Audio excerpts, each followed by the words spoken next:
This is the review of 3 books. The first one is The Child Who Never Grew by Pearl S. Buck, and it was an ebook on Libby, and it meets the bingo book prompt, Pearl S. Buck. It was written in 1951, and it was the story of Pearl Buck's firstborn child. She was born in China, and she doesn't really share details or use her daughter's name, but she doesn't mention her husband. Her daughter was incredibly beautiful, and at 3, she could tell that something was not quite right with her. She worried about her daughter's future, and at 9 years old, she came back to the United States and looked for the perfect place for her daughter to adjust and to reach her potential. Pearl S. Buck often stayed with her at this school, and she brought her home. She moved to the United States and set up a house, and she would often come home and stay with her. And she really tried to advocate for disabled, mentally ill people. All the proceeds of this book went to the school.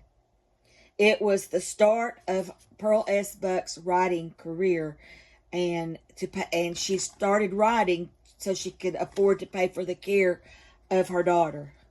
I gave it 3 stars. I wish it was more personal, but I can understand why she didn't divulge intimate knowledge or her daughter's name or anything, because she didn't want her to be harassed, or, she wanted her to live a comfortable, quiet life. Anyway, I gave it 3 stars.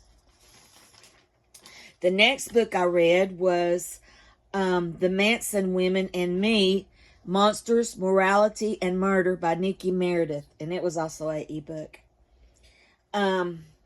This was a story about a lady who visited Patricia Krenwinkel and Leslie Van Houten over 20 years. She was going to visit Susan Atkins, but she decided she was just too evil. Susan Atkins ended up dying of brain cancer. And this author was interested in this because she went to school with Catherine Sher, who became Gypsy in the Manson family. She was one of Manson's main girl recruiters. And she went to school with Stephen Kay, the deputy district attorney in Los Angeles, who was working under Vincent Bugliosi, the prosecutor of Manson and the 3 women. The author was a magazine writer, a reporter, a journalist, a therapist, and a probation officer. She had many meetings and conversations with Leslie and Patricia and their parents. Leslie has since been paroled, I believe, since this book was written. This book, I think, had too much information about the author and her family, and not enough about the Manson women and what you were actually reading the book for.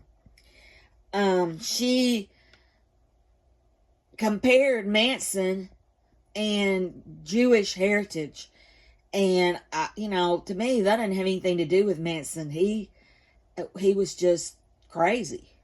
But she kept bringing in just history and relating it to Manson, the Jews, and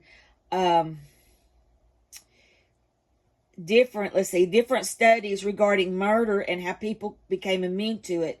She, I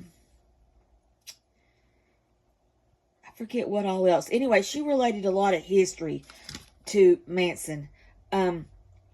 She feels like Leslie and Patricia should have been paroled. And she wouldn't write a letter to the parole board for Susan Atkins, and that's why Susan became, upset. And that's why she didn't include her in her research, in her interviews. This book was okay. I don't think I would recommend this book, but I'm glad I read it, I guess, but I just didn't agree with the author and the way she went about writing the book. I just wish it was more about the women and what they went through and their background and not so much of the authors. Okay, the last book is Oogie. It meets the dog and animal prompt.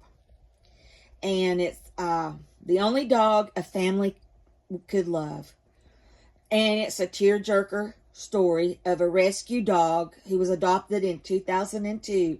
He was a former bait dog, and he had had severe injuries, and he was abandoned at 2 months old. After 5 days of suffering with his injuries, he was taken to an emergency vet. The vet treated him, and a family was there one day having to put their beloved cat asleep, and they had this little puppy out, and he ran to them and jumped in their lap, and that it was over. They adopted him. They fell in love with him. He lost half his face and his ear and part of his jaw, but he was an affectionate dog. Oogie is the affectionate version of ugly, and so that's why they named him that. He visited schools, did fundraisers, and was a beloved family dog. He passed in 2015 after this book had been published. The author had twin boys, and this dog became known as the third twin. I thought that was funny. He is a breed of a dog called the Doggo. I had never heard of him. These dogs were bred to hunt mountain lions and boars, but he was a sweet, loving, fun dog that was used as a bait dog. Anyway, this book is by Larry Levine, and I would highly recommend this book. I gave it 5 stars. That's my 3 books. Thanks for listening. Bye.